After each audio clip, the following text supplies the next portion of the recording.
Assalamualaikum warahmatullahi wabarakatuh. Saya Sylvia Permatasari dari kelas PBL 6E, Program Studi Perbankan Syariah, Fakultas Ekonomi dan Bisnis Islam, Universitas Islam Negeri Fatmawati Soekarno Bengkulu dengan NIM 19111401886.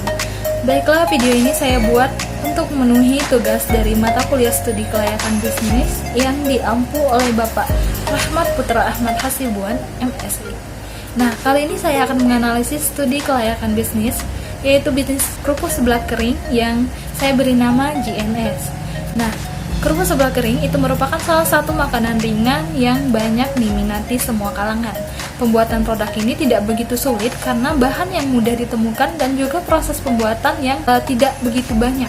Nah, alasan saya memilih produk ini karena pada zaman ini banyak sekali yang menyukai makanan-makanan pedas seperti seblak yang sangat terkenal di zaman sekarang. Nah, pada umumnya seblak itu merupakan makanan basah. Oleh karena itu, saya ingin memberikan inovasi yang baru, yaitu kerupuk seblak kering.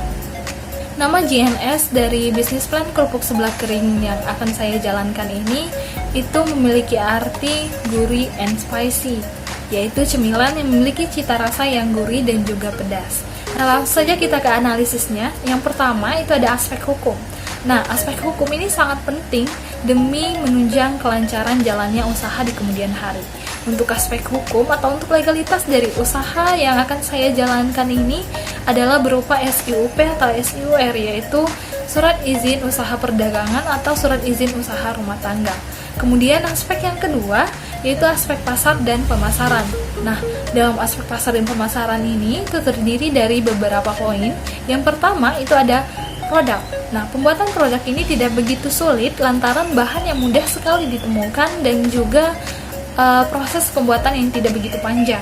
Nah, untuk bahan yang saya butuhkan untuk kerupuk seblak kering ini, bahan utamanya berupa kerupuk dan juga minyak goreng, dan ada juga bahan tambahan yaitu berupa bawang putih, kencur, bubuk cabai, daun jeruk, penyedap, dan lain sebagainya. Dan untuk memproduksinya saya membutuhkan beberapa alat atau peralatan seperti pisau, blender, baskom, wajan, dan lain sebagainya. Kemudian poin yang kedua untuk aspek pasar dan pemasaran itu ada place atau tempat. Nah, untuk tempat pemasarannya sendiri itu tersebar di sekitar lingkungan tempat tinggal dengan menitipkan produk ini ke warung atau ke tempat makan di sekitar lingkungan. Kemudian aspek yang ketiga itu tidak kalah penting, yaitu promotion atau promosi. Nah, untuk promosi dari produk kerupuk seblak kering ini saya menggunakan sistem media sosial seperti dengan menyebarkannya di WhatsApp, Instagram, dan lain sebagainya. Dan untuk penjualan pertama saya memberikan potongan harga untuk menarik konsumen. Nah, untuk target pemasarannya itu mulai dari anak-anak, orang dewasa, mahasiswa, maupun orang tua. Kemudian yang ketiga itu ada aspek teknis dan operasional. Kelayakan usaha kerupuk seblak ini dapat dilihat dari lokasi yang dekat dengan kampus sehingga memudahkan untuk pemasaran produk karena banyak sekali mahasiswa di lingkungan tersebut yang merupakan sasaran utama dari penjualan kerupuk seblak kering ini. Nah, jika dilihat dari teknologi promosi yang digunakan juga memudahkan untuk menjangkau konsumen karena hampir semua kalangan saat ini menggunakan media sosial. Nah, kemudian yang keempat itu ada aspek ekonomi dan juga sosial. Dalam aspek ekonomi, hal yang dilihat adalah bagaimana kontribusi suatu usaha itu terhadap lingkungan sekitarnya. Dengan usaha kerupuk seblak kering GNS ini dapat memberikan keuntungan di lingkungan karena dapat memberikan kerjasama dengan tempat makan maupun warung di sekitar. Nah, harganya pun juga cukup terjangkau, yaitu senilai 5.000 per pouch. Kemudian yang kelima itu ada aspek manajemen. Nah, untuk persiapan penyediaan produk dilakukan dari pagi sampai siang hari. Kemudian sore harinya itu dilakukan pemasaran hingga keesokan harinya. Nah, penyediaan produk ini dilakukan 1 kali dalam 1 minggu. Untuk produk yang dititipkan ke warung bisa berkisar 1 minggu dari sejak proses produksi. Kemudian lanjut ke aspek keuangan.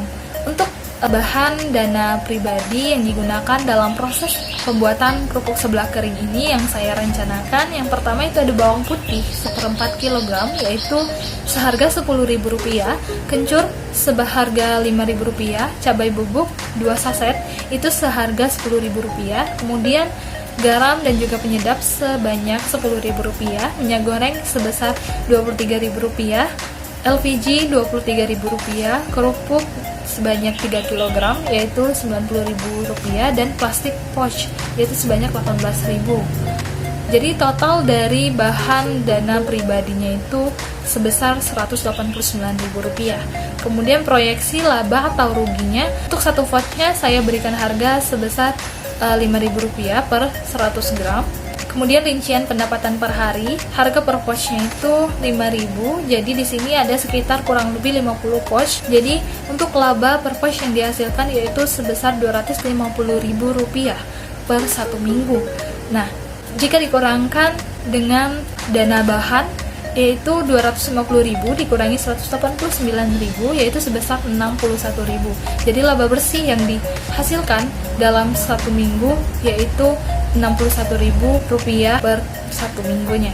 Kemudian untuk aspek AMDAL dalam usaha ini itu tidak memberikan dampak buruk terhadap lingkungan karena tidak mencemari lingkungan lantaran bahan yang digunakan itu tidak merusak lingkungan, dan owner sendiri di sini akan tetap menjaga kebersihan dari produk maupun lingkungan di sekitar pembuatan produk.